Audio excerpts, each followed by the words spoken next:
untuk yang terakhir tadi, ya, saya ulang yang terakhir. Jadi tahapannya yang harus Bapak Ibu selesaikan.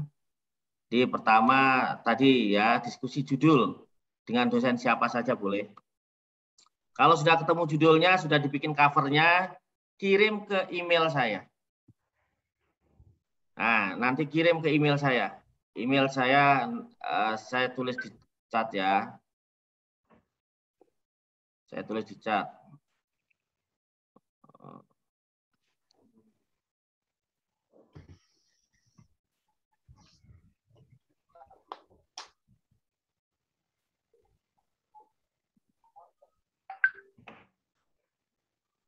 Ya, itu email saya. Ini saya lihat tadi ada teman-teman yang sudah semester ketiga. Jadi caranya itu ya, kalau sudah ketemu judul, nanti kirim ke email saya. Apa yang dikirim? Cover, daftar pustaka, minimal 40 pustaka, ya minimal 40 pustaka dan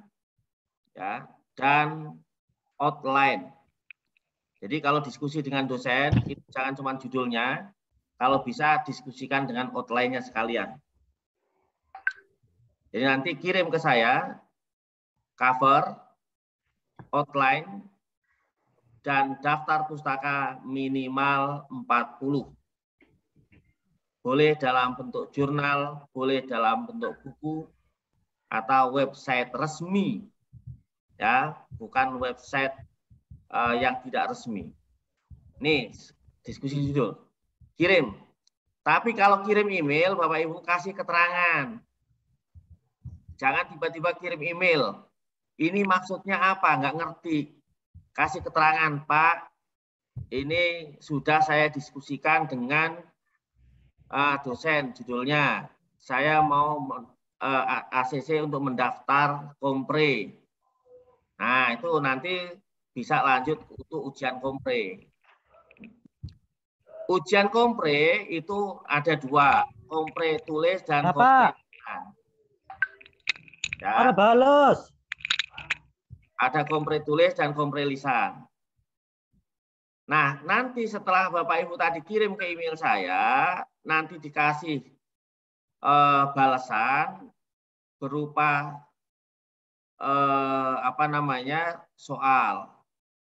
Ya, soal itu Bapak Ibu kerjakan setelah mendaftar ke TU. Jadi kalau sudah mendapatkan judul, kirim ke email, nanti ada balasan, entah dalam bentuk soal atau dalam bentuk jawaban untuk segera mendaftar. Tapi di situ nanti Bapak Ibu mendaftar ke TU supaya tercatat. Ya, tercatat di TU. Jadi ini sudah mendaftar. Terus ujian kompre tulis, kompre lisan. Nah, kalau sudah kompre tulis dan kompre lisan, nah baru lanjut nanti ke seminar. Tapi sebelum itu ya, jadi Bapak Ibu ketika kompre tulis dan kompre lisan penjadwalannya bagaimana? Jadwalnya untuk kompre tulis setelah dapat soal dikerjakan kapan saja boleh. Nah, setelah itu ikuti petunjuk dalam tulisan itu. Misalnya suruh ngirim kemana? Kirim. Suruh kirim ke email mana? Ke dosen siapa? Kirim.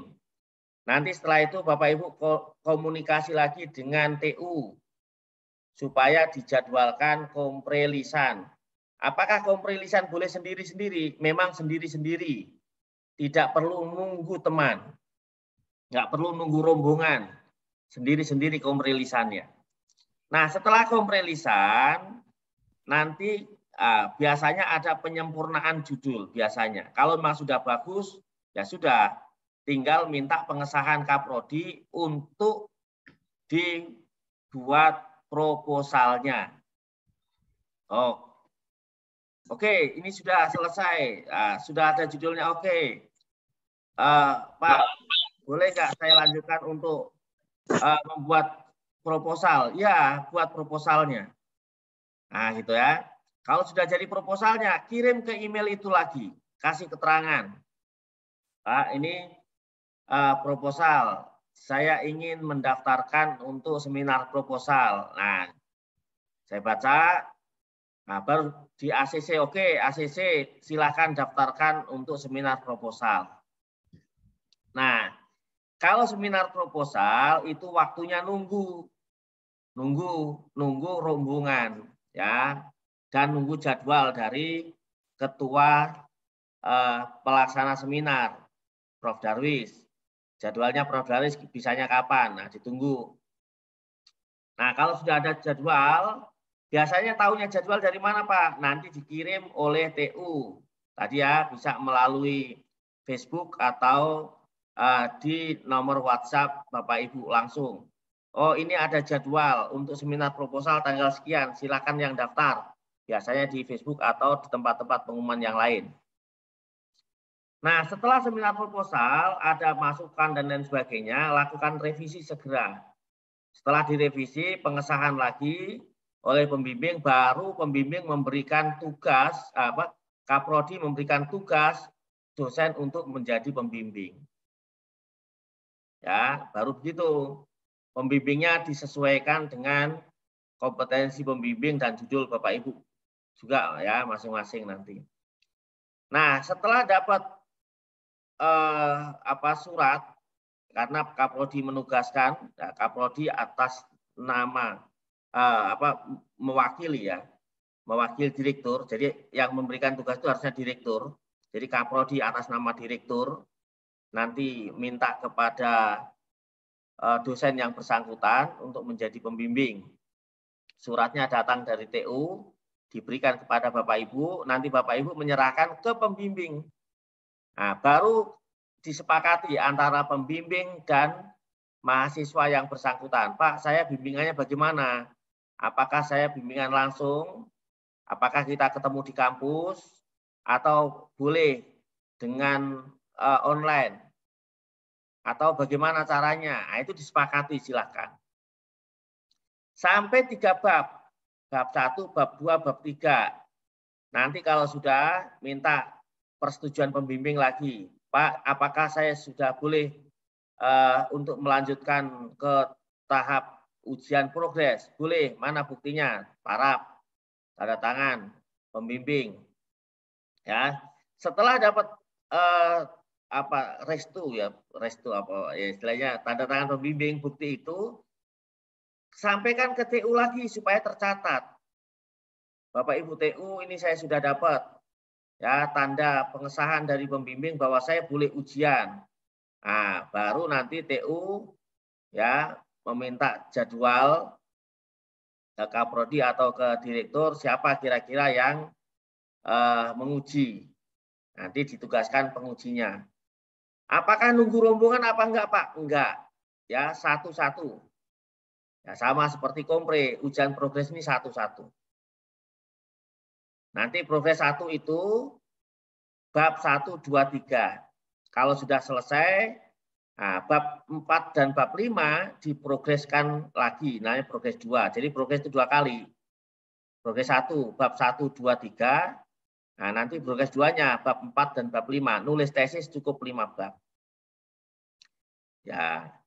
Kalau sudah oke semua, sebentar. Ujian progres ini apa Pak yang diuji? Nah, yang diuji itu 1, pemahaman teman-teman terhadap tulisan. Ya, jangan-jangan ini nulis sendiri tapi nggak paham. Nah, itu dites tuh pemahamannya.